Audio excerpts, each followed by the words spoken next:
Pode Caverna. Fala galera, estamos começando mais um Pode Caverna com um amigaço nosso aí, presença ilustre aí do digníssimo Rafa Tati. Se apresenta aí, meu velho. Fala aí, pessoal, mais uma vez sendo convidado aqui pro Pode Caverna. Cara, eu vou querer um crachá daqui a pouco e vai ser um crachá, um orgulho, assim. Eu vou deixar ele preso aqui na minha tentativa de cenário. Muito bom. Então, cara, a gente sempre fala que o Rafa ele já é membro honorário porque ele tem a canequinha, cara, do Pode Caverna. Canequinha honrosa, cara. Não trouxe ela aqui comigo, um absurdo, falha minha. Não, que isso, tranquilo, velho. Você já é membro honorário nosso aí já. E, pô, Rafa, antes de a gente começar o vídeo aí, galera, você já deve ter visto no título que a gente vai falar hoje, mas eu queria primeiro divulgar as coisas aí. Não se esqueça de inscrever aqui no Pode Caverna, vocês ajudam muito a gente se inscrevendo aqui, fazendo parte do canal, ajudando a gente. A gente está sempre trazendo um conteúdo maneiro e tentando produzir uma parada que, enfim, estimule cultura, música, arte, games, dos mais diversos, enfim.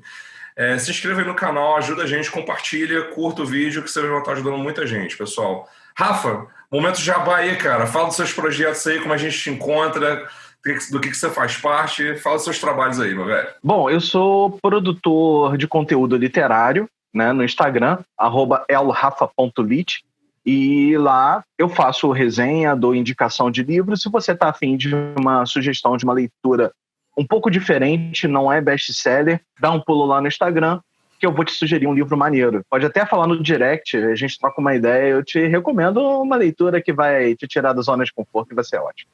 Além disso, eu sou co-mediador, na verdade, do Estante Distópica, que é um projeto que partiu de um estudo que eu faço com meu parceiro Mário Márcio, lá no UFRJ, sobre ficção científica e distopias. E a gente pensou, cara, tem um monte de distopia sendo produzida no cinema, nas séries, etc., e todas elas, de alguma forma, estão bebendo na fonte literária um pouco mais antiga. E nem falo de muito antigo, não, estou falando do século XX.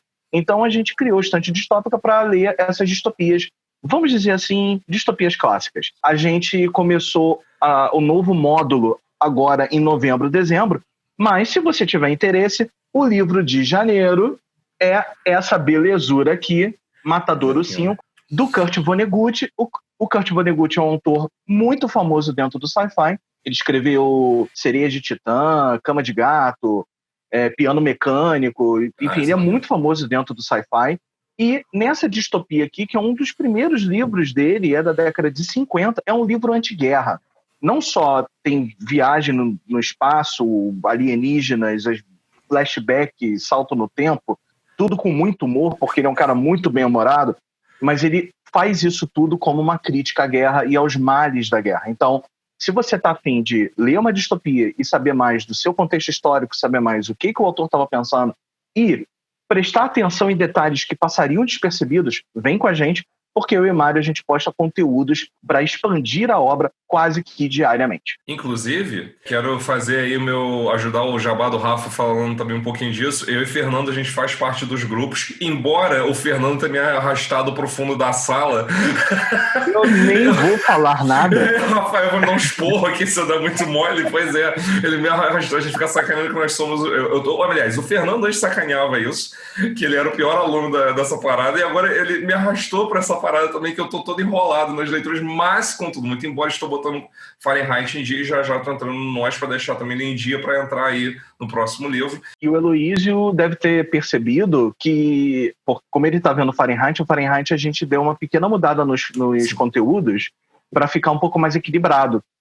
Porque a gente começou com 1984 fazendo um monte de vídeo e tal, e isso também cobrava um tempo da galera, né? Sim. Aí o Heloísio deve estar reparando, a gente está com mais infográficos e mais análises de capítulos em separado, que é para chamar atenção mesmo para detalhes que passariam despercebido e que tem todo o sentido dentro da obra.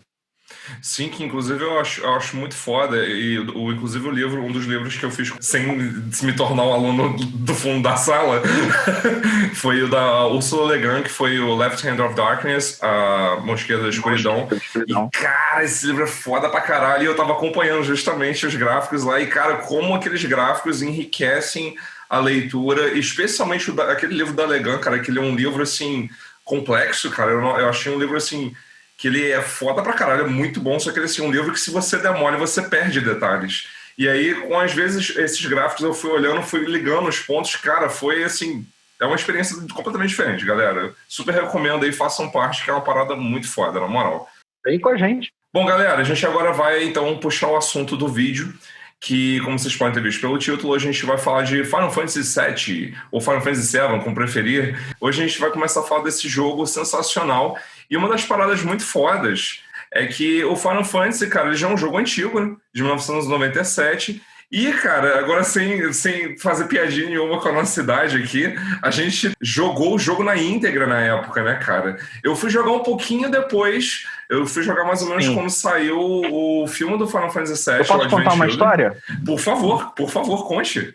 Não vamos falar, revelar nossas idades, mas antigamente tinha uma revista muito importante de videogame no Brasil, tinha mais de uma até, e nessa revista, que era a Super Game Power, tinha um anúncio de uma locadora chamada Pro Games. Era um anúncio de página inteira, tipo, tinha filial pra caramba, São Paulo, Rio. E aí eu descobri, olhando com um pouco mais de atenção, um anúncio que tinha uma do lado do meu curso de inglês. E eu comecei a frequentar o lugar, fiz amizade com a galera, tinha um pessoal que ia lá volta e meia para alugar jogo. O que acontece? Essa locadora você podia alugar o jogo e levar para tua casa, e ela foi a primeira locadora do Brasil a alugar jogo, ou você podia, tinha lá os videogames, você podia alugar por hora e jogar lá. Então, tipo, você tem um tempo livre, ao invés de você ir no fliperama, que lá não tinha, era um espaço menor, né? Você sentava lá e jogava o jogo. E aí, um belo dia, eu cheguei lá e vi um bando de umas, 6 pessoas em volta de uma televisão com um PlayStation. Olha só. Enquanto eles estavam jogando, alguém estava anotando coisas num caderno. Achei aquilo muito estranho, cheguei perto para olhar. Realmente. E aí reconheci, pelo tipo de combate, que era um jogo de RPG do tipo japonês. Eu falando, cara, não é um negócio estranho, a gente já tinha jogado, né? Eu já tinha jogado outros jogos de RPG japonês, batalha em turno, aqueles 3 personagens, jogo com, né, menu, se você vai atacar, se você vai usar uma magia, se você vai usar um poder especial. Então não achei estranho, mas tinha alguma coisa de estranho. Quando eu percebi, os caras estavam jogando em japonês. Caraca! Eles estavam jogando o jogo em japonês. E aí, quando eles tinham um diálogo, e você sabe tão bem quanto eu que o Final Fantasy VII tem muito diálogo, então você imagina a situação, eles chegavam no diálogo e aí o cara do caderno anotava as opções de resposta, qual que a pessoa escolhia para ver o que ia acontecer depois. E deixava isso anotado. Por quê? Esse jogo, Final Fantasy VII, ele estava revolucionando os jogos de RPG e os jogos de PlayStation 1 na época. Sim. A verdade é essa. Ele estava revolucionando o videogame. Sim. Ele estava revolucionando pelo tipo de cutscene que ele tinha e meio que ele foi o jogo responsável por botar várias cutscenes dentro de um jogo. Sim. Então você apertava lá uma opção e via uma pequena sequência de imagens ou de animação com a magia envolvida, especialmente se você estava invocando um personagem, né, ali com um poder para poder causar na batalha. E ele também era um jogo muito longo, com muita história e muitas possibilidades de coisa. Ele é quase o primeiro, ou um dos primeiros jogos de mundo aberto. Embora ele não seja mundo aberto em si, né, tipo GTA, que você pode fazer qualquer coisa, inclusive não jogar o jogo, nele você até tem uma outra opção para não jogar o jogo. Você pode ir pro cassino e ficar jogando, você pode fazer as corridas de Chocobo e ficar lá correndo que nem um maluco. Eu ia falar isso, mas ele tem uma história meio linear, assim, matéria de história linear, você vai seguir aquela história. Cara, o lance eu tava lá com aquele grupo de pessoas jogando um jogo em japonês, ninguém sabia falar japonês, anotando coisas no caderno, e aí algum colega comentou, não, mas a gente tá fazendo isso aqui só porque a gente já quer deixar as opções certas marcadas. Porque daqui a 6 meses vai sair o jogo americano. E aí, porra, não vamos começar tudo do zero, né? A gente já vai saber, vai tentar correr na história. Eu, tá. Cara, na mesma hora, eu cheguei lá pro dono da Pro Games, eu falei, vem cá, dá pra fazer reserva de pré-venda? E comprei pro primeiro jogo original. Todo mundo sabe, PlayStation 1 era um videogame que a gente destravava. e Isso comprava mesmo. os jogos piratões, né? Sim. Foi a farra do jogo pirata do PlayStation e Super Nintendo, era uma farra do jogo pirata. Esse foi o primeiro jogo original que eu comprei do PlayStation. Eu fiz Que questão, porque o jogo tava foda. belíssimo e não me arrependo de nada, assim, tipo, o jogo é maravilhoso. Caralho, que foda, Rafa. Eu acho interessante o teu relato, porque assim, algumas pessoas também sem entregar a idade que viveram naquela fase ali, cara, me falaram exatamente a mesma coisa, cara, que assim, foi um jogo que naquela época ela Eu revolucionou já fico muito. chateado de você usar a frase pessoas que viveram aquela fase me contaram. Desculpa. Eu já acho isso um absurdo. Eu já vou mudar então. Quando eu era mais jovem, Ah, melhorou? Ou não, piorou? obrigado. Quando eu era mais jovem, eu lembro de alguns amigos meus comentarem, cara. Basicamente fazer a mesma coisa que você disse, cara. Inclusive tem um amigo meu, o Fabiano, que ele tem até hoje dele, a cópiazinha dele, cara. Eu até te perguntar se você ainda tem a tua cópia, cara. Ou Então, eu não. tenho, eu só não consegui achar hoje, porque eu achava que estava num lugar. Sabe aquela famosa história? Ah, não, tenho certeza que tá ali. Tá ali, Quando mas não der uns tá. 10 minutos pra gravação, eu vou lá pegar. Porra, não tava e não tinha tempo de procurar. Mas tá aqui, provavelmente no meu armário. É, o meu tá aqui, galera. Eu tenho aqui o meu. O meu, eu vou agora ser o poser da parada, eu comprei depois, porque eu não tinha dinheiro pra comprar isso. Mas nem Pariu. por um decreto que eu tinha dinheiro pra comprar isso na época que saiu, cara. Na verdade, na época que saiu, cara, eu não conhecia. Eu tinha jogo no PlayStation, mas eu não conhecia jogos de RPG. Eu era poser. Tu jogava o quê? Jogo de luta? Cara, eu era viciado em jogos de plataforma. Mas muito viciado, Rafael. Você não faz Ah, ideia plataforma de como eu Dota, era né? viciado em jogos de plataforma, velho. Me diz uma coisa, esse teu jogo aí, ele tem o livreto dentro? Tem. E é isso que nós vamos fazer agora. Vou mostrar um unboxing do jogo aqui. Quer ver? Peraí, vamos fazer aqui. Recebidos, obrigado Square. Exato. Aqui, eu tenho um livretinho aqui, cara, que inclusive uma das coisas legais dos jogos nessa época, pessoal, eu acho que é isso, né, cara? A gente tinha todo um livretinho de arte, cara. E Ele é o um meu é em livreto e inglês. um artbook ao mesmo tempo. Sim, exatamente. O livreto é um artbook ensinando você a jogar, cara. Isso é muito legal. Para quem conhecia RPG japonês, esse RPG em turnos com combate via menu, beleza, você meio que vai se reconhecer ali, tem diferenças importantes, a gente vai comentar ao longo da gravação, Sim, mas você vai conseguir se entender e vai. Mas tem gente que está chegando pela primeira vez, e esse foi um jogo, hoje em dia, é super comum você ver uma nova versão do PlayStation, uma nova versão do Xbox, toda pintada com um jogo exclusivo ou um jogo que tá vindo junto, né? sim. Por exemplo, a gente teve o God of War, e aí o PlayStation veio todo pintado naquele God of War 3, aconteceu a Todo mesma coisa com o Metal Gear estilizado. Solid, só que o Final Fantasy, ele de certa forma, foi um dos primeiros jogos, já tipo junto com o Super Mario 64, sabe? Um jogo que fez a galera comprar o console por causa dele. Por causa dele, sim. Ele não tinha para PC. A versão PC veio muito depois, quando ele já era muito famoso. Ele foi um dos primeiros jogos também a vender milhões de cópias. Sim, Então, como eu disse, ele era a porta de entrada para muita gente. Então, esse livreto, ele era importantíssimo. A sim. gente não tinha como simplesmente abrir o Google e botar lá Wiki Final Fantasy VII. Hoje em dia é super comum você ter uma wiki, né, de um Sim. jogo te ensinando os fundamentos e dando estratégias para vencer um chefe difícil. O Final Fantasy não, então o livreto era super importante. Sim. E não era só ele, né? Depois eu comprei um Resident Evil também, original, que também vinha com o livreto explicando coisa, também lindíssima, assim. Cara, os jogos nessa época, eu acho que é uma coisa que vale muito a gente dizer aqui, que faz parte da história do Final Fantasy VII, né, cara? Eles tinham uma direção artística muito grande. Não que hoje não tenha, eu acho que a gente ainda carrega isso. Só que, assim, antes a gente tinha isso muito no acesso físico, que é o que o Rafa falou. Os livretos, eles faziam parte do jogo. Eles não estavam ali só para ser uma arte bonitinha, eles estavam para te ensinar, e ainda mais RPG, a te ensinar a jogar o jogo e te mostrar estratégias de como derrotar os inimigos. Por mais que o próprio jogo tivesse tutorial, o livreto dava coisas às vezes além do tutorial. Ele ensinava, não digo exatamente macetes, mas ele dava umas diquinhas a mais do que o tutorial do jogo às vezes dava. E sem contar que ele às vezes, por exemplo, que nem eu mostrei no livreto, tinha parte de profiling mesmo dos personagens. E mostrava o perfil deles, mostrava como eles eram. antes mesmo de você jogar o jogo, você já sabia como é que os personagens eram. Isso era muito legal, cara.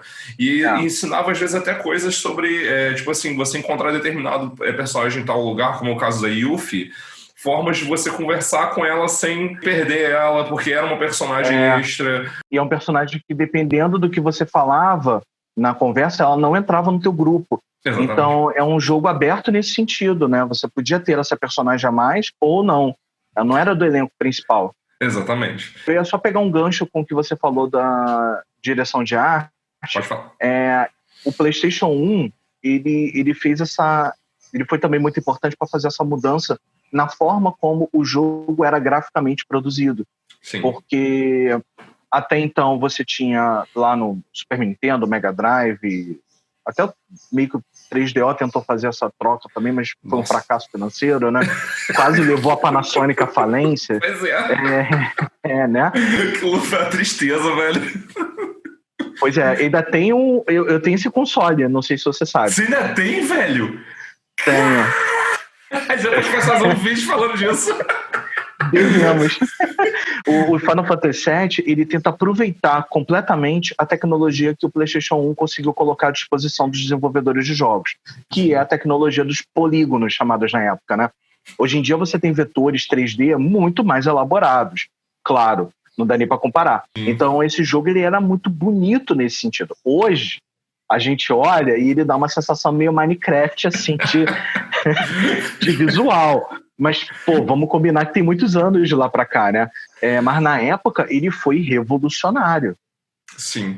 Inclusive, eu acho que vale muito lembrar, Rafa, que o Final Fantasy VII, como o Rafa também já falou, 3 milhões de cópias vendidas, se não até mais, se não estou enganado, velho, eu não vou conseguir me recordar exatamente o número, mas o jogo nessa época, cara, ele foi um dos mais caros produzidos. Justamente porque é o que o Rafa falou, galera, ele conseguiu utilizar toda a tecnologia que o PlayStation 1 tinha disponível até aquele momento, que depois você vê um ano depois do Final Fantasy VIII, a comparação entre os dois, cara, já tem uma diferença bem grandinha. Mas se você parar pra pensar, cara, o Final Fantasy VII estava em produção desde 1994, cara. Então, assim, quando eles estavam começando já a bolar a história, concept e tudo e tal, até chegar em 96, que quando eles fizeram desfizeram a parceria com a Nintendo e foram procurar a Sony para poder fazer o jogo que coubesse no console, porque o Final Fantasy VII ele originalmente sairia para Nintendo 64. Só que ele foi tão grande, o jogo foi tão bem trabalhado e tão bem feito e tinha tanta coisa que ele não caberia na fita do Nintendo 64. Então eles correram para a Sony, que disponibilizou para eles o console de CD, e justamente aqui, gente, tem 3 CDs, cara. São 3 fucking CDs, cara. Pra época, isso era coisa pra caralho, galera. Na moral, isso não é pouco jogo, não, cara. Isso era muito jogo, cara. Hoje em dia a gente tem jogos que chegam nas 60 horas aí tranquilamente, até passam. Só que hoje em dia a gente tem uma tecnologia completamente diferente que tinha naquela época. Então esse jogo, o Final Fantasy VII, para aquela época, ele foi revolucionário nesse quesito também, de carregar uma quantidade absurda de cutscenes, de assets e de coisas assim do mundo, enfim, tudo dentro desses 3 CDs, cara. E vale lembrar que o que o Rafa disse sobre o mundo aberto, que a história dele é linear, mas você tinha todo mundo para explorar. Nesses 3 discos você fica andando por esse mundo aí, mano, com várias diferentes coisas para fazer. Então, assim, é um jogo muito completo, cara, um mundo muito completo ali dentro do Final Fantasy, né? O mundo de Gaia, né, cara? O mundo do Final Fantasy VII Gaia, assim, é muito completaça, cara. Então, eu acho muito legal que é, assim, realmente um jogo que marcou. Ele marcou muito o PlayStation 1, e de tanto que até hoje, cara, é ovacionado pra caramba como uma das pérolas do PlayStation 1, cara. Se você for lá na PS Store, ele tá lá entre os clássicos. Você pode comprar até hoje no seu PlayStation 4 esse jogo. O Final Fantasy VII original, lá de 97, você pode o original, comprar sim. Então, de tanto, e é um jogo que o é. pessoal pedia muito pra ter remake, que a gente vai comentar rapidinho depois, mas eu pediu por muitos anos o remake, porque a versão do PC, ela já é um pouco melhorada, vamos dizer assim, graficamente, mas ela tem muitos bugs. Ela demorou para sair e saiu toda bugada. Eu também sempre meio que joguei em computador, fui todo feliz a alugar, isso eu não cheguei a comprar não. Mas para alugar na Pro Games, né, para ver as diferenças, cara, ele é injogável. Assim, muito travava por qualquer coisa, jogava bem, bem ruinzinho nesse sentido. Sim.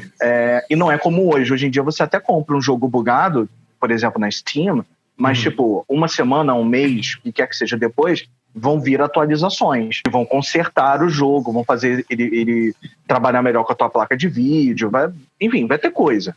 Mas na época não dava, né?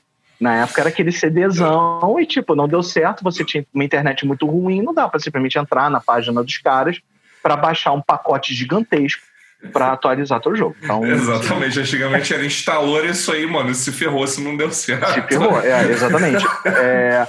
E o Heloísio já meio que puxou um gancho maneiro, que ele já falou que o mundo se chama Gaia, e você já remete a um conceito mitológico. Então, sim, Gaia sendo a mãe terra, né? E é muito maneiro porque Final Fantasy tem uma pegada, não é só com Final Fantasy VII, isso vai estar no filme também, isso vai meio que aparecer em outros momentos, ele tem uma pegada de apocalipse ou pós-apocalipse, dependendo do Final Fantasy que a gente vai falando, sim, com um teor ecológico ambiental. Então, hoje em dia a gente debate muito, fala muito sobre desmatamento em massa, sobre pescas predatórias, derramamento de óleo, toda a poluição que o ser humano causa destruindo o planeta. O Final Fantasy VII já tinha essa pegada lá. Sim, perfeito. Heloísio, mostra pra eles a logo do Final Fantasy VII. Sim. Essa série Final Fantasy sempre vinha na logo uma imagem que tivesse a ver com o enredo. E nesse caso é um meteoro. Você começa a história de uma forma e você descobre o famoso o buraco é mais embaixo. Exatamente. Essa história de forma despretensiosa. Você é só um mercenário que está ajudando uma organização, exato, né, contra uma empresa predatória que está destruindo o planeta chamada Shinra. Sim, esse mercenáriozinho aqui, inclusive, vale lembrar quem é aqui, ó. Que é o nosso Cloud. amiguinho, o Cloud. É o Nosso amigo Cloud com uma espada pequena. Pequena espada, pequena. Uma adaga, uma faquinha de guerra.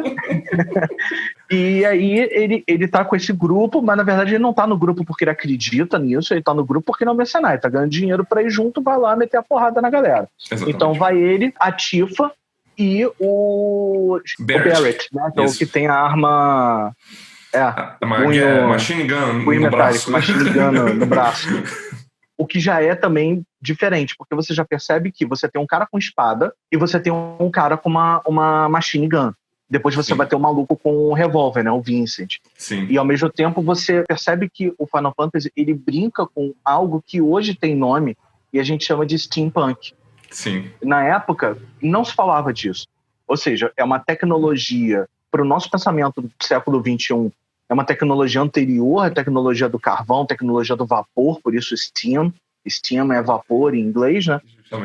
Mas ela convive de boa com uma arma laser, por exemplo, ou com magia. Você vai ter essas diferenças, né, de momentos temporais, tecnológicos, dentro da mesma temporalidade da história. Então você tem a Shinra cheia de vapores, ela parece uma indústria do nosso início do século XX, na verdade, né? Muitos canos, muitas válvulas, altamente predatória, né? Ela destrói o ambiente onde ela está para poder produzir, então polui rio, desmata a floresta, é aquela parada, e esse grupo indo contra ela. E tá lá o Cloud. E começa assim. Você começa como mercenário numa luta ambiental. E aí você descobre que o problema é muito maior do que isso. Cara, eu acho que o jeito que você descreveu essa premissa, Rafa, foi assim, perfeito, na moral, velho. Porque é exatamente assim que começa o jogo e eu acho que, cara, é uma sensação muito gostosa, velho. Eu e minha namorada, ela é psicóloga, a gente conversa de umas paradas assim meio profundas às vezes. E eu sempre falo com ela, cara, que uma das coisas mais interessantes que eu descobri na minha terapia, e tem muito a ver com Final Fantasy VII, vocês vão entender por quê, é que quando você tem uma coisa que te marca muito, a sua tendência às vezes é querer reviver aquilo. E, cara, isso é uma coisa que eu faço até hoje. Eu não tô de sacanagem, vai ter gente que pode me chamar de doente, mas não é muito saudável, pode ficar tranquilo, gente. Eu rejogo esse jogo até hoje, cara. Não é à toa que é o meu jogo favorito, cara. Eu tenho tatuagem dessa porra, velho. Eu rejogo o Final Fantasy VII até hoje, cara, para reviver essa experiência, e não porque, meu Deus, eu quero ficar revivendo aquilo, não é isso não, cara, eu amo o jogo, mas foi uma experiência que foi tão intensa para mim e bateu tanto com uma coisa que eu me identifico. Eu sou professor de geografia, para caso vocês não saibam, gente, quem já tá pegando pó de caverna aqui agora, mas quem já acompanha já deveria saber. Eu sou professor de geografia, cara, e Eu estudei geografia porque eu sempre fui muito conectado a essa coisa de meio ambiente, sempre gostei muito dessa pegada. E o Final Fantasy VII é o que o Rafa falou, cara. Ele trabalha muito com isso, ele trabalha com essa consciência ambiental desde o começo do jogo.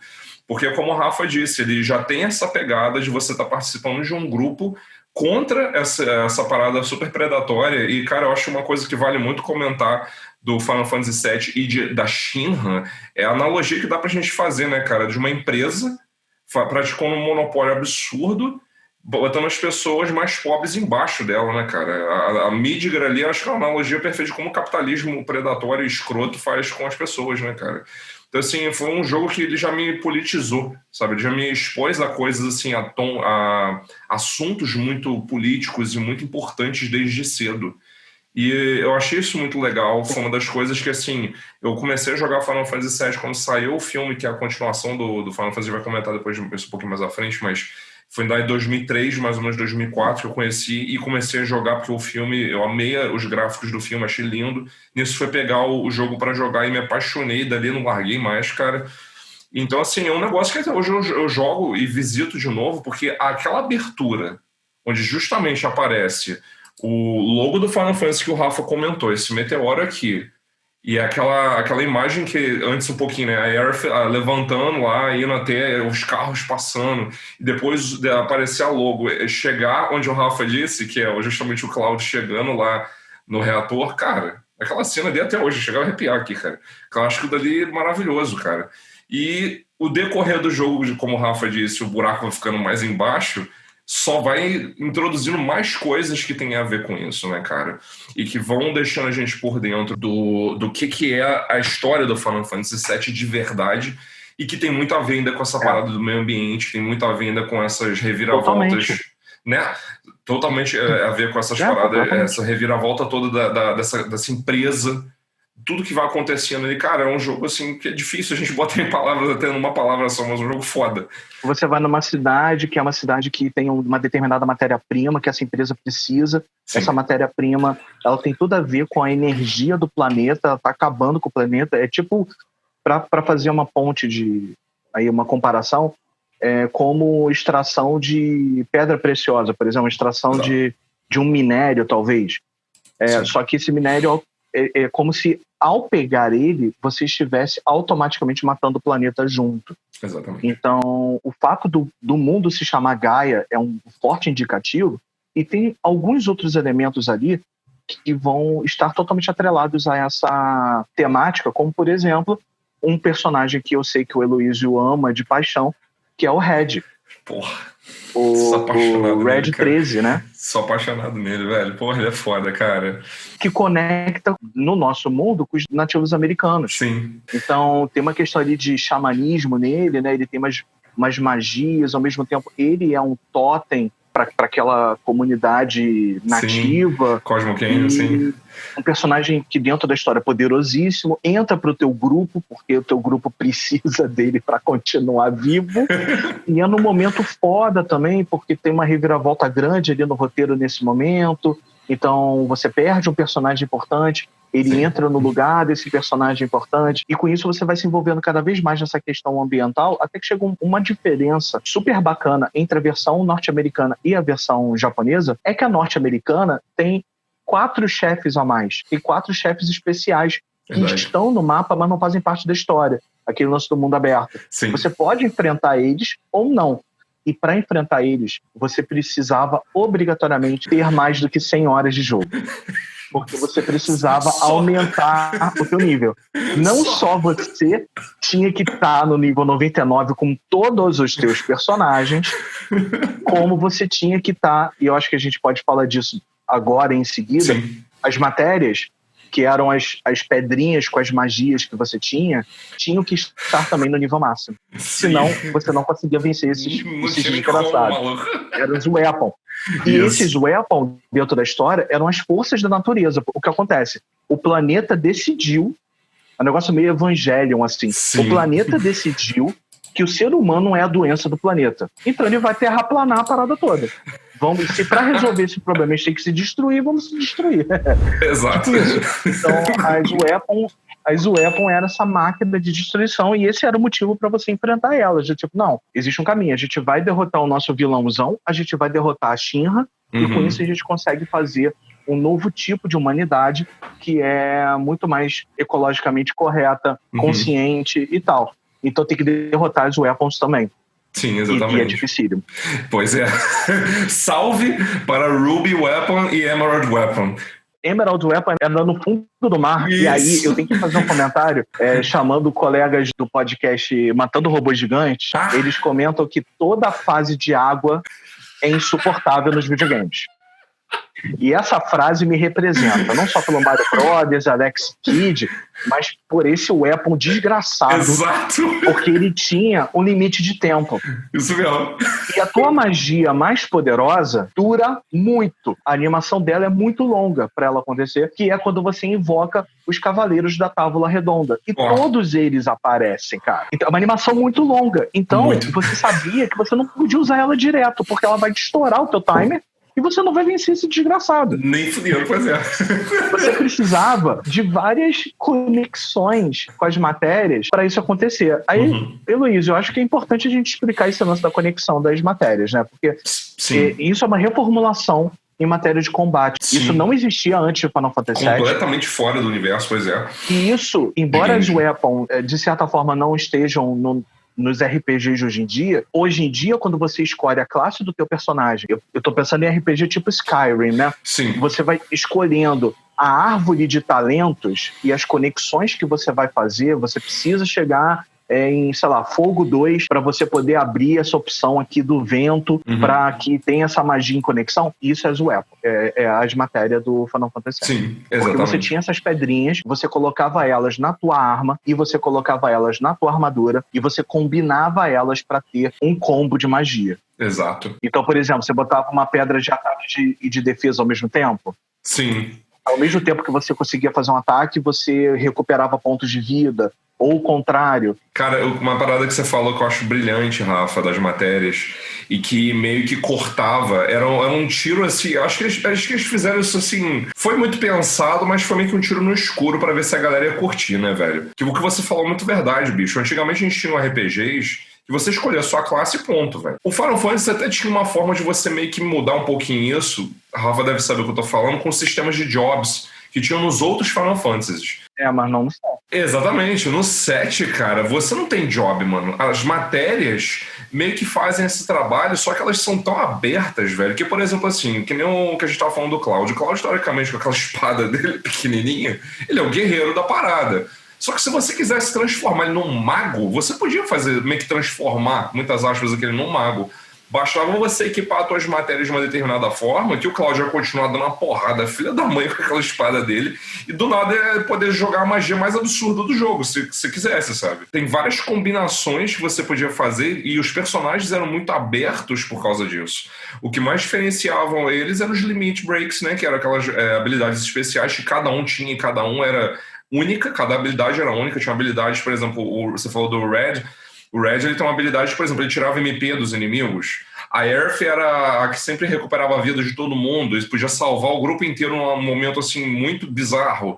A Tifa, por exemplo, é a que mais dava dano em quesito de crítico, porque todos os golpes dela na mão, né, ela tinha um crítico muito alto. O Barret, ele tinha os golpes de longa distância mais ferrados, sabe? Você, com a matéria, tinha muita liberdade, cara. E isso foi uma parada que, assim, por isso que eu falei que não sei se os caras meio que deram um tiro no escuro, porque, assim, ou você acha isso muito legal, porque realmente é uma parada que te abre milhões de possibilidades no jogo, ou o pessoal podia não gostar, porque, pô, peraí, cara, eu não sei o que eu vou fazer. Mas, cara, eu fui uma das pessoas que eu amei esse sistema, inclusive até hoje eu acho o sistema de matéria... Cara, eu joguei vários Final Fantasy e pra mim acho que é um dos melhores, não tô de sacanagem, pra mim um dos melhores sistemas que tem, é perfeito aquele sistema. O jogo te dá a possibilidade de jogar da forma que você quiser, velho. Então, assim, isso é muito maneiro, velho. E você poder evoluir as matérias, e você vai fazendo mais combinações, e o que o Rafa falou, você pode botar na sua armadura, na sua arma. Isso é muito legal, cara. Foi uma parada que abriu muitas possibilidades, isso também foi muito inovador na época. Foi um negócio completamente diferente, ninguém tinha feito, cara. Então, assim, é muito legal ver isso, cara. É um jogo que, assim, trouxe uma parada que você escolhe o que você quer fazer. Isso é muito foda. Por mais que tenha uma história, os personagens papapá ali, mas o seu jeito de jogar é seu. E nesse sentido, ele é super importante para a história do videogame. Porque quando a gente pensa nos impactos que esse jogo causou na história dos videogames, a gente pensa primeiro na questão gráfica, que ele se aproveitou da tecnologia ali dos polígonos, como eram chamados naquela época, Sim. E fez um trabalho bonito, apesar de hoje a gente olhar meio, né, tipo, o tempo passou, ele tá datado, Sim. Mas, pô, pra época era o que dava pra fazer de melhor, e ele foi lá e fez. Mas ele tem esse outro impacto que é super importante, que é o da mecânica de jogo. É você fazer isso dentro da história dos RPGs. Ele foi primordial, ele foi emblemático, revolucionário, eu diria, pelo tamanho do mundo, pela forma como você anda no mundo. Você não anda só a pé, tudo bem que nisso ele não necessariamente foi o primeiro, mas você tinha formas diferentes de andar no mundo, né? Você andava a pé, depois você andava de balão, depois você andava com chocobo. Em determinados lugares você só acessava de uma determinada forma. Sim. Tá? Só tinha... Tipo, com o próprio chocobo. As possibilidades de side quest, ele ampliou isso pra caramba. Como eu disse, você podia não jogar o jogo e ficar no cassino. Exato. Tudo bem, não é como o GTA, que tem muito mais coisa pra fazer. Mas o GTA, ele precisou do Final Fantasy VII pra ser existir. como ele é. Porque o Final Fantasy VII veio com essa abertura. Eu jogava, sei lá, Breath of Fire, ou, sei lá, Legend of Ys, que eram RPGs japoneses famosos anteriores. Sim. Mas, tipo, você tinha que seguir aquela história meio que pronto, acabou. Uma outra coisinha diferente pra você ter, né, um gostinho diferenciado. O Final Fantasy, não. Você tem como gastar tempo nisso aqui. E precisava. Sim. Você precisava gastar tempo, você precisava fazer lá a cruza de chocobo pra poder chegar no chocobo dourado. Cara, aquilo ali era um inferno, velho. Meu Deus do céu. Aquilo era um inferno, Rafael. Cara, eu acho isso muito legal que você falou das sidequests, dessas não linearidades que existiam no jogo. Isso é muito legal, o que você disse, cara. A gente tem, né? Quem pode jogar até hoje, milhões de opções de poder jogar o jogo sem jogar o jogo, se você quisesse. Né? E você falou dos chocobos, cara. Eu ia até comentar disso. Inclusive, até a matéria que o Rafa comentou aqui agora há pouco, que era o Knights of the Round, né? Que eram os Cavaleiros da Távola. Cara, pra tu chegar naquele lugar, velho, você tinha que passar no mínimo 4 horas para poder arrumar o chocobo dourado, que era o chocobo que o Rafa falou, que você só chega, acho que você atravessa montanha, mar e tem mais uma parada diversa que eu não lembro agora. Montanha, mar e, enfim, ele é o único chocobo que faz isso. Então, para você chegar nesse lugar bem específico, que é uma ilhazinha lá no fim do mundo, você tinha que ter o chocobo. Porque mesmo você indo lá com a sua Highwind, que é a navezinha do Cloud, você não chega lá. Você pode passar por cima, mas não tem como aterrissar no local, porque é um local esquisito para ela aterrissar. Então, só de chocobo. Só de chocobo, mano. Então, assim... E você precisa chegar no último chocobo para poder chegar lá para pegar essa matéria, e depois você ainda tem que lutar muito com os personagens lá para você aumentar o nível dela, porque isso é um negócio bacana.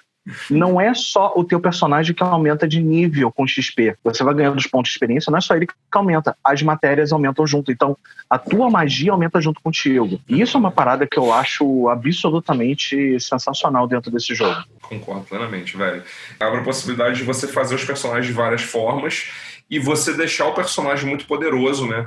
E não só pelo nível. Porque às vezes o personagem pode estar no nível baixo, mas se ele tiver as matérias fodas, ele pode ser um puta de um lutador, sabe? Ou um mago, enfim, whatever. Forma que você quiser montar o personagem. Isso é muito legal também, né? Que o personagem não fica escravo só do nível, mas ele precisa das matérias. Mas só que isso não se torna uma coisa limitadora. Se você tiver matérias muito boas, o seu personagem pode estar no nível baixo que ele vai aguentar o tranco. Exato. Isso é muito então legal, era muito importante, porque ela aumentava o teu poder de vida e ela aumentava o teu poder de ataque. Você podia ter só isso, você não precisava virar um mago. Mas você precisava dela para ficar mais parrudo, né? Para aguentar, porque o nível ia aumentando de forma considerável, assim. Você conseguia terminar as histórias dentro de uma cidade, você vai pra próxima, às vezes só os inimigos no entorno, né, de você andar no mapa e cair numa luta aleatória, já fazia com que você percebesse uma diferença de poder ali, você já começava a apanhar. Exatamente. Que é uma coisa comum de jogos de RPG japonês, inclusive. Sim. Isso é muito comum. Você acabou todas as histórias aqui nessa cidade, você vai para a próxima, os inimigos vão ser muito mais fortes, porque lá você vai ganhar mais dinheiro para comprar uma nova arma, uma nova armadura, muito mais poderosos para você sobreviver a isso. No Final Fantasy, eles subverteram o lance da arma, da armadura, que você até comprava mas era bem menos importante do que você ter as matérias adequadas. Exatamente, velho. Isso é uma parada muito legal, cara. Eu acho que foi um negócio, assim, foi uma das poucas coisas que eu acho que eles ainda mantiveram, mas não da mesma forma que o 7. O 7 ainda assim, ele obviamente implementou isso que acabou virando marca registrada da Square mais pra frente, mas ele foi assim um dos primeiros que realmente, assim, embora você falou, já até tinha um presente, mas no 7 isso é muito nítido, cara. Isso é muito nítido mesmo. Eu já morri algumas vezes, cara. Até hoje, se você der muito mole, você morre, cara. Pros inimigos, assim, que o Rafa falou, você às vezes encontra no campo. Você às vezes terminou num local, você tá indo pra outro, e se você não prestar atenção na batalha, você se ferra, cara. Fácil. Inclusive, salve muito rápido pra aquele momento que você tá passando pelos trilhos, quando você acabou de passar do barco de Junon, tá subindo pra chegar lá na Cosmo Canyon, que é justamente a cidade que o Rafa falou, onde o Red mora. Bicho, tem um pedaço que você enfrenta um monte daquela porra daquele bicho que eu esqueci o nome, lembrei. Cockatrice, que é um bicho que levou um galo gigante e ele te petrifica. Cara, aquilo é um inferno. Se você não tiver com um itemzinho que tira a petrificação, pra você dar game over ali, ó...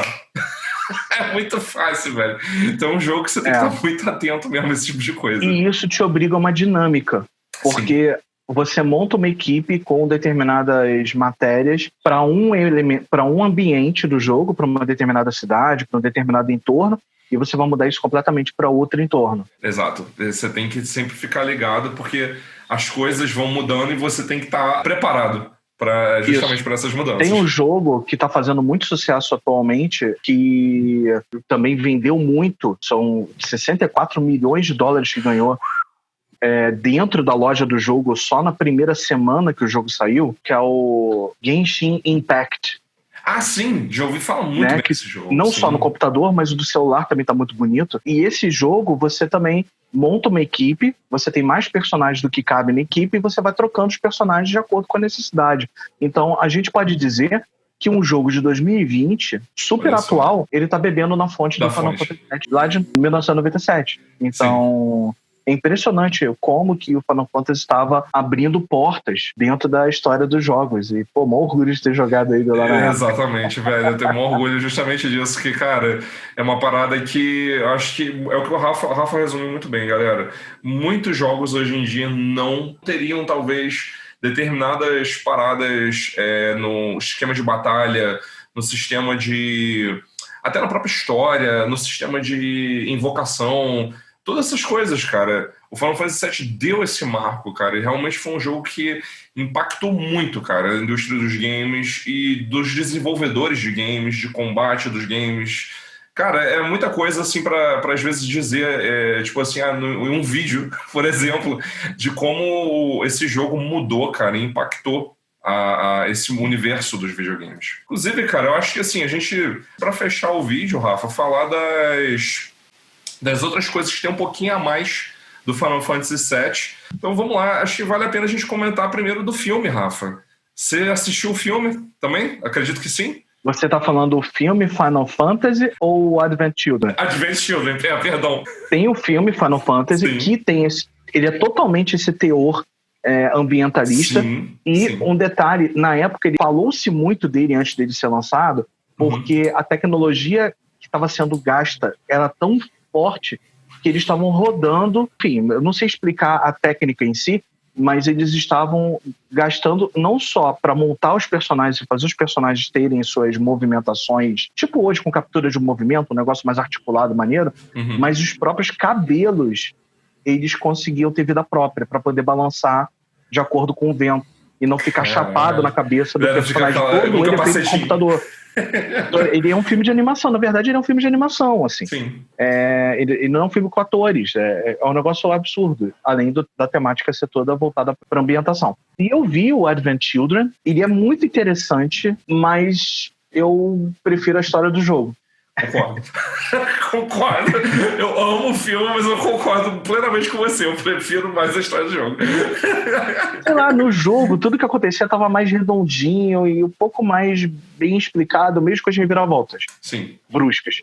Mas no Advent Children a coisa me parece um pouco mais jogada. Eu não sei se eu tô me fazendo entender. Sim, mas é bem isso mesmo. O Advent Children, eu acho que ele chegou assim meio... só pra quem jogou o jogo. pra começar, se você assistir o Advent Children e se jogar o jogo, que foi o que eu fiz, você boia. Eu, na época, eu conheci, como eu falei, o Final Fantasy VII com o filme do Advent Children. Ele tinha chego aqui no Brasil através das revistas, que eu colecionava revista de videogame, eu tenho até alguns exemplares ainda perdidos por aí. Eu li sobre o filme, ele chegou aqui no Brasil, eu peguei pra assistir, eu não entendi bolhufas, cara. Eu fiquei boiando, tentando entender que mano é esse de cabelo branco aí fazendo merda? Quem são essas pessoas? Que esse camarada com essa espada aí? Que essa menina aí que tá batendo em todo mundo? Que tá acontecendo, velho? Eu não entendi nada, velho. Mas ao mesmo tempo eu achei o filme lindo, que é como o Rafa disse, cara. A animação, pra aquela época especialmente, cara. Na verdade, eu devo até reforçar isso. O Advent Children, ele envelheceu muito pouco, velho. Sério mesmo, a animação do Advent Children absurda. É assustador. Pois é, ela tá segurando ele assim muito de boa, cara. O do filme Final Fantasy também, ele envelheceu bem pouco. Dá pra assistir hoje, você olha e fala, cara, não acredito que isso foi feito tanto tempo atrás. Exatamente, é muito cara. perfeitinho, assim. Então, assim, eu lembro que peguei o Advent Children depois novamente de jogar o jogo, né? Fui reassisti-lo. E, cara, aí eu já senti, assim... Pô, tá, beleza. Agora que eu joguei o jogo, eu tô entendendo tudo que tá acontecendo, mas, assim, realmente é o que o Rafa disse. É um negócio muito rápido.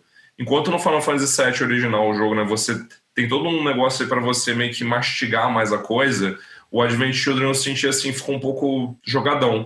Embora eu acho trazer uns elementos legais pra história, coisas novas, assim, e ao mesmo tempo meio que uma nostalgia do Final Fantasy VII, né, porque temos ali o vilão, o grande antagonista da história, que é o Sephiroth, reaparecendo ali e tal. Então você fica meio assim, ok, legal, mas assim, realmente não é. Eu acho que eles botaram aquela parada do filme ali porque os fãs estavam pedindo muito uma coisa nova do Final Fantasy VII, né, cara? Desde que o 7 saiu, tava todo mundo pedindo uma continuação, sabe o que acontecia depois? Que a gente só terminava o jogo original tendo aquela cena do Red pulando, que inclusive é que abre o filme, né? Pulando nas pedrinhas com os filhotinhos dele e ele aparece do nada a imagem de Midgar coberta em árvores, né, velho? Então você fica meio assim, ué... E aí não sabe o que acontece, né? E o Advent Children meio que dá uma explicadinha nessas coisas. Mas acho que um outro jogo, na verdade, agora falando de jogos que a gente podia falar, é o Crisis Core, que ele é um jogo de PSP.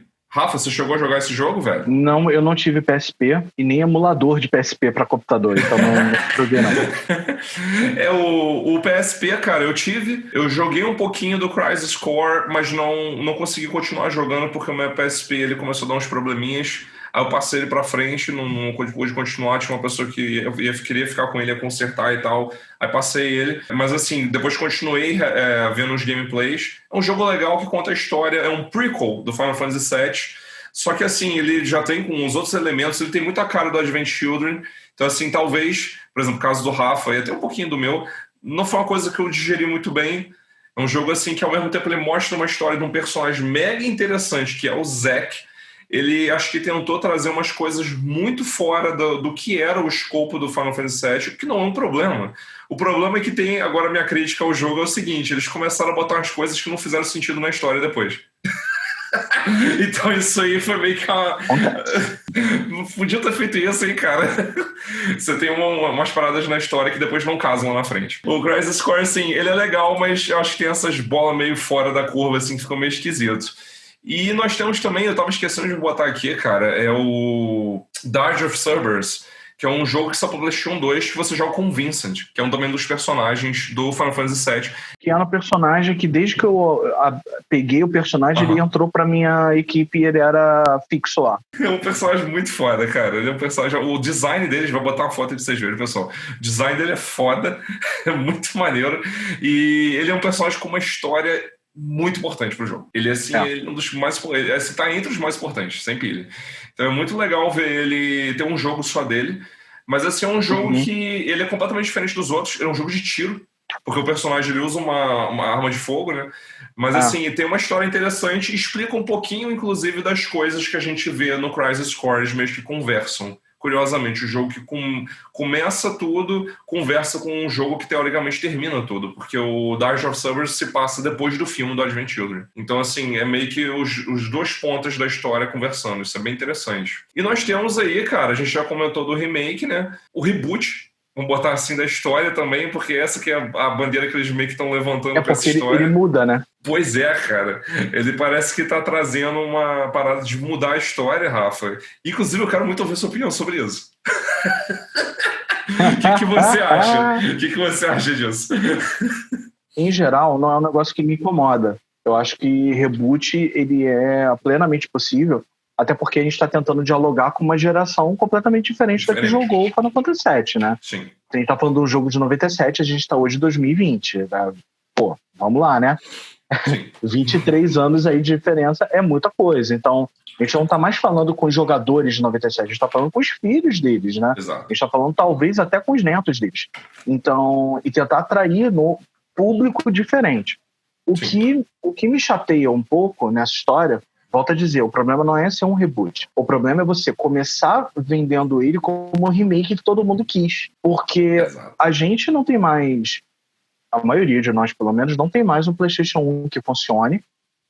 Difícil pra caramba. Que você possa plugar na televisão, até porque novas televisões cada vez têm, né, entradas diferentes, esse tipo de coisa. Às vezes você não consegue conectar mais um videogame antigo. No caso do PlayStation ainda dá, porque é áudio e vídeo, mas a qualidade fica muito, muito problemática numa televisão grande. Sim. Fica muito comprometida. A gente jogava em televisões menores, né, televisão de 20 polegadas, quando dava, às vezes era menor. Então a gente queria um remake para poder jogar o jogo de uma forma espetaculosa hoje. Exato. E a princípio, eles iam atender esse desejo, o desejo de fazer remake, que é um negócio que a galera pede já há muito tempo, há mais de 15 anos o pessoal tá pedindo remake. E quando vem o remake, na verdade não é um remake, é um reboot. Exato. E aí você meio que tá jogando água no chope da galera, né? Porque você quer jogar aquela história de novo. Eu, volto a dizer, particularmente não tenho problemas com reboot, mas eu estava esperando um remake. Exato. E não um reboot. E aí me senti meio... É diferente de quando o pessoal faz um novo desenho da She-Ra e tal. Porque eles não estão fazendo remake de nada. Não é remake, não é pra isso. A história tava lá e eles estão pegando um outro negócio pra pegar uma nova geração. Então o desenho é completamente diferente, com outros motivos. Tô de boaça, irmão. De boaça. O reboot que fizeram com Cavaleiro Zodíaco. Sim. Thundercats também rolou, assim. Pra outro público, não é pra mim. Exatamente. Eu, de fato, olhei e não gostei, mas não é pra mim, eu não sou público-alvo. Mas no caso do Final Fantasy VII, era pra mim. Era pra gente que jogou o jogo. Exatamente. E acabou não sendo. Pois é, eu acho que esse foi, assim, o maior susto dessa história, Rafa. Você descreveu de forma perfeita, velho. A gente foi olhando pra aquele remake ali pensando, vou jogar aquela história com toda essa beleza de hoje em dia. Só que não. Vai jogar com a beleza de hoje em dia, mas é uma história diferente. Tá um pouquinho diferente, pois é, tá um pouquinho diferente. Assim, galera, não tô aqui, acho que nem eu nem o Rafa, né, cara? A gente não tá aqui jogando um balde de água fria, tá? Para as pessoas que querem jogar o remake. Inclusive, eu fiz. Joga o remake. Jogue, exatamente. Me parece, como um jogo diferente, me parece muito bom. Sim, mas não é o Final Fantasy VII. Exatamente. O que eu acho que vale a gente sempre dizer é. Cara, confira a experiência com você mesmo, que eu acho que essa é a parada foda, né? Não vai só pelo que a gente tá falando aqui, ou porque você tem ouvido outra pessoa falando, se a pessoa tá ovacionando o remake ou não, ou até o próprio Final Fantasy VII, cara, jogue, confira. Vê qual é da parada. Se tiver um amigo que tem, joga na casa dele com ele, troca ideia com ele. Não joga agora, porque nós estamos num período muito perigoso. Mas, enfim, joga pelo stream. Então vai ouvir lá o teu amigo, vai assistir ele jogando e tal. Então, assim, confira a experiência para ter realmente uma base, mas acho uma coisa que vale a gente dizer. O remake, ele meio que faz um... Como é que é a palavra que eu quero? Ele dá um flashback pra gente, né, do que era aquilo dali. Só que, ao mesmo tempo, tá trazendo essa parada assim meio... Olha, vamos ser ousados. Que é legal, cara. Muito bom. Só que, assim, pra gente que, como é o caso meu e Rafa, que a gente tava já esperando uma outra coisa, meio que um susto. Enquanto ele estava sendo produzido, a divulgação não foi clara. Se tivesse sido clara, eu com certeza não estaria #chateado, como estou agora. Exatamente. Exatamente isso. Mas eu digo a mesma coisa. Você chegou a jogar o jogo? Porque eu não tenho PlayStation 4, né? Então... Velho, eu sou retardado com esse jogo. Com esse jogo, especificamente, na verdade. Eu vou ser bem honesto. Cara, Final Fantasy VII é um negócio que me... É um problema. É um problema na minha vida. Como vocês podem ver, eu tenho um jogo aqui, não satisfeito em ter o jogo, eu tenho a trilha sonora dele. Sou fissurado nessa porcaria, que é maravilhosa, inclusive, justamente. E eu também tenho o jogo o remake, que eu sou retardado, como eu falei. E eu tô não satisfeito em também ter o jogo, eu também teria a trilha sonora. Como eu falei, eu sou idiota com Final Fantasy VII, gente. Eu não Caraca, maluco, não posso ver nada do Final viciado. Fantasy VII. Eu sou retardado, eu não posso ver. Não tô de sacanagem. Dependência gâmica. Exatamente. Então, cara, eu joguei o jogo de cabo a rabo. Inclusive, é uma coisa que eu não esqueça.